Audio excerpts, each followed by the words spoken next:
आपण पाहत असाल भारतभर आमचे नेते राहुलजी गांधी हे छात्रों की गूंज या अभियानाच्या माध्यमातून हजारो लाखो विद्यार्थ्यांशी संवाद साधत आहेत। त्या दिवशी कोटामध्ये त्यांची झालेली प्रेस कॉन्फरन्स हे देशातलं भवितव्य दाखवत आहे की हजारो लाखोंच्या संख्येने विद्यार्थ्यांचं भवितव्य ह्या शासनाच्या माध्यमातून खेळलं जात आहे।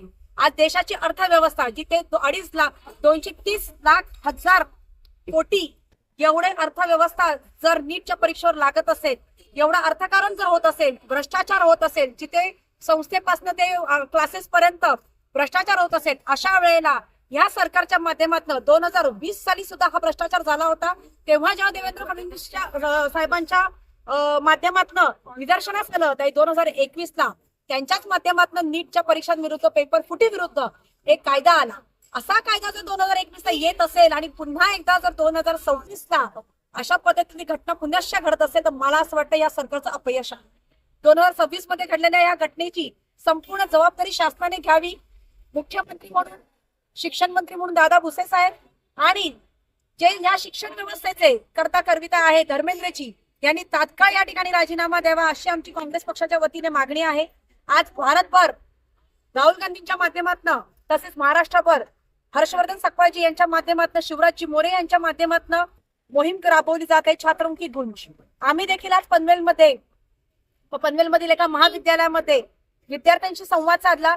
200 विद्यार्थ्यांशी संवाद साधल्यानंतर लक्षात आलं की विद्यार्थी पालक आज त्रस्त आहे, आज टेन्शन मध्ये आहेत, कारण का होम लोनची स्वप्न पाहणारी लोक आज घर विकत आहेत, आज एज्युकेशन लोन काढत आहेत, दागिने विकत आहेत आणि मुलांना शिक्षण देत आहेत, कोणाला डॉक्टर बघायचे आपल्या मुलाला, परंतु आज पेपर फुटीमुळे त्यांच्या आत्महत्येची वेळ आलेली आहे। आणि अशा वेळेला राहुलजी गांधी यांच्या नेतृत्वाखाली भारतभर आणि आम्ही महाराष्ट्रभर या मोहिमेच्या द्वारे विद्यार्थ्यांच्या मदतीसाठी पुढे येणार आहोत।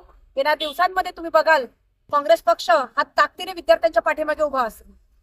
गांधी साहेब यांच्या नेतृत्वाखाली पूर्ण देशभर छात्रों की गूंज हा कार्यक्रम आयोजित केला आहे। त्याच धर्तीवर आम्ही पनवेल शहरात आयोजित केला आहे। आज फक्त तुम्ही आज नीट सारखी जी परीक्षा आहे तिथे लाखो रुपये पालक छात्रांसाठी खर्च करत असतात, परंतु याच्यात पेपर फुटीसारखी जी घटना घडते आणि देशाचा जे शिक्षण मंत्री आहे ते राजीनामा सुद्धा देत नाही, अतिशय दुर्दैवी अशी घटना। आज आमचे पालक ते लाखो रुपये खर्च करून या विद्यार्थ्यांना शिकवण्याचा प्रयत्न करत असतात, परंतु या सरकारला काही वाटत नाही, कारण एक परीक्षा रद्द झाल्यानंतर परत एकदा त्यांना लाखो रुपये खर्च करावे लागतो। आणि कितीतरी विद्यार्थ्यांनी त्या ठिकाणी आत्महत्या केलेल्या आहेत।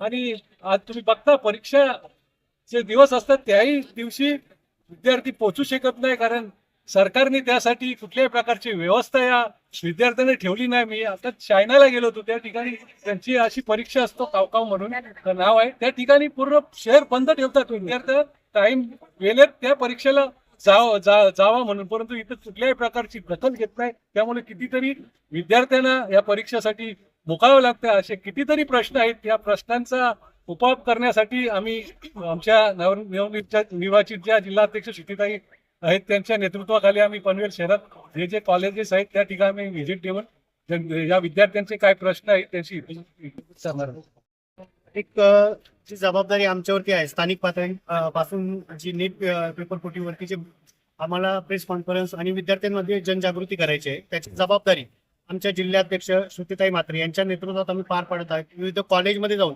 विद्यार्थ्यांचे प्रश्न आम्ही जाणून घेत आहोत आज। आणि भविष्यात म्हणजे हे जे आंदोलन आहे हे फक्त कुठल्या एका पक्षाचं नाही, किंवा राहुल गांधी यांनी स्पष्ट सांगितलेले याच्यात राजकारण अजिबात आम्हाला आणायचं नाही आणि राजकारण करायचंही नाही। हा प्रश्न ह्या देशाच्या भविष्याचा आहे, त्यामुळे आम्ही प्रत्येक विद्यार्थ्यांपर्यंत पोहोचतो। आणि ही जी श्रुतीताईंनी जसं सांगितलं आपल्याला ती खरंच एक खूप मोठी गोष्ट आहे। शहरी भागात लोक होम लोन काढतायत, सोनं गहाण टाकतायत, ग्रामीण भागात शेतीवरती कर्ज घेत आहेत, सावकारातून कर्ज घेत आहेत आणि लाखो रुपये विद्यार्थ्यांच्या शिक्षणासाठी क्लासेससाठी खर्च करतात। आणि त्यानंतर पुढे काय येते तर पेपर फुटी।